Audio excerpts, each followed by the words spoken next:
Hey brothers and sisters, just wanted to make this video while I'm picking my sugar snaps.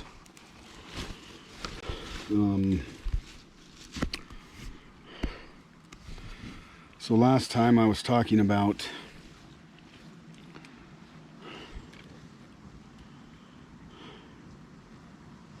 how prayer had changed the direction of my life and the circumstances with my son.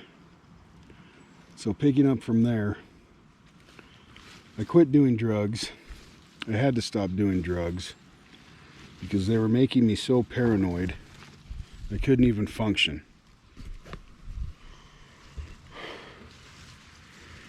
I was like, I'm done with this. I didn't go to rehab. I didn't see a counselor or therapist or do any of that. I just quit doing them myself.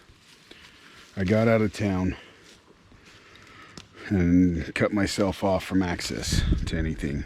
Well, unfortunately, when I did that, let me be more specific. I quit doing all hard drugs. The cocaine and the meth and the heroin. I got rid of all that stuff in my life.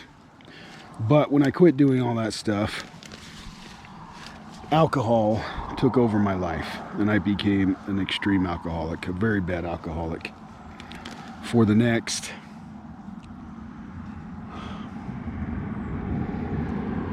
year and a half or so, I don't think there was a single day that I didn't drink alcohol. And in fact, it was so bad that I couldn't even wake up in the morning without a drink. My hands would shake. I would feel sick until I got that sip of alcohol. And I drank whiskey like a fish. I was going through about a gallon of whiskey every day. It was bad. Well, somehow I still managed to work and take care of Jaden. Not really sure how, but I did the best I could. And there came a time, it's kind of an ironic date, but the culmination of all this drinking led to a point where I started getting chest pains all the time from drinking and smoking chronically. Well, I started to have health effects from that, and I started to get chest pains on a chronic basis, and it didn't stop me from drinking though, no.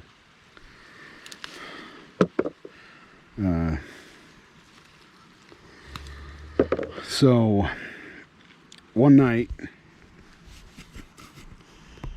I was at my mom's house and I was sleeping on her couch downstairs, and I had these pains in my chest, worse than I've ever had before. It felt like I couldn't breathe, felt like my heart was just pounding out of my chest. I thought I was having a heart attack. And it hurt so bad I just couldn't stand it. I didn't know what to do because I couldn't drive myself to the doctor. I didn't want to talk to my mom and tell her about this situation and admit my weaknesses. I couldn't do that.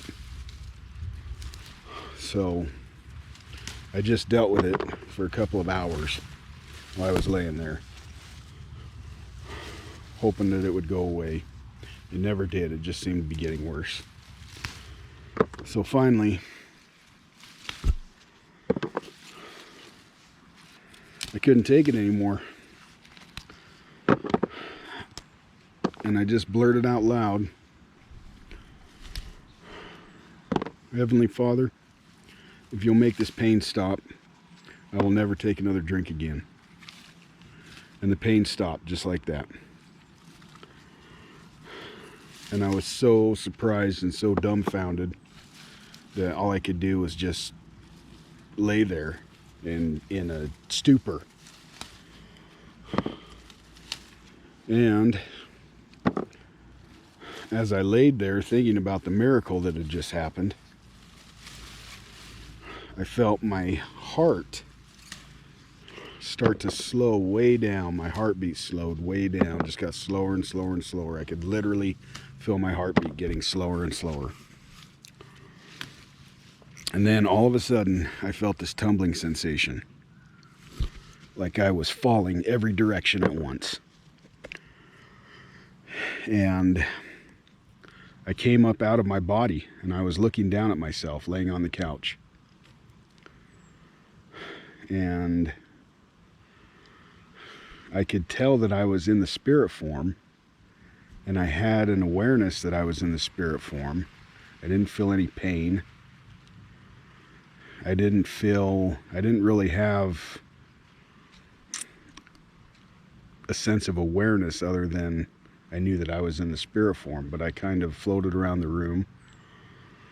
I went through the walls and outside for a little bit, and then I came back in through another wall, and then I went back into my body, and I woke up.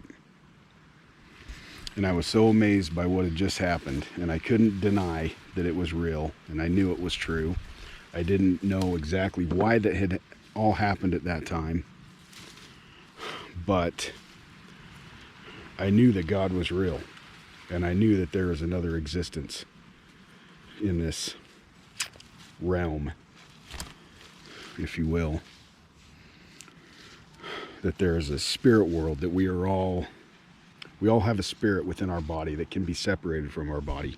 I knew this to be true at that time, and this day, I didn't know this then, but now I understand that God showed me that because He wanted me to understand that there is a soul that can be separated from the body. He wanted me to understand that I don't need to fear death, that death is not the end.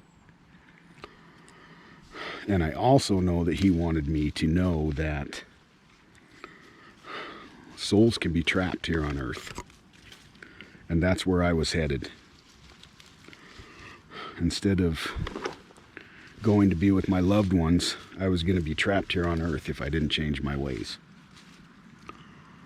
So, I did quit drinking. I fulfilled my vow. And just got through all the shakes on my own and the withdrawals, and it was horrible. But I was able to do it for about a month. And then I couldn't resist anymore. I broke down and I drank. And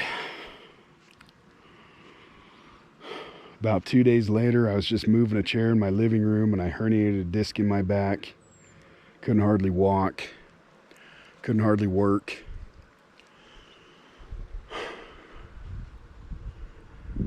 Didn't have any medical insurance, so I couldn't really get any help with it.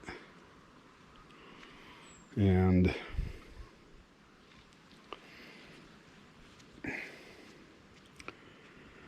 within a couple of months, I had gotten 2 DUIs and lost custody of my son to the state.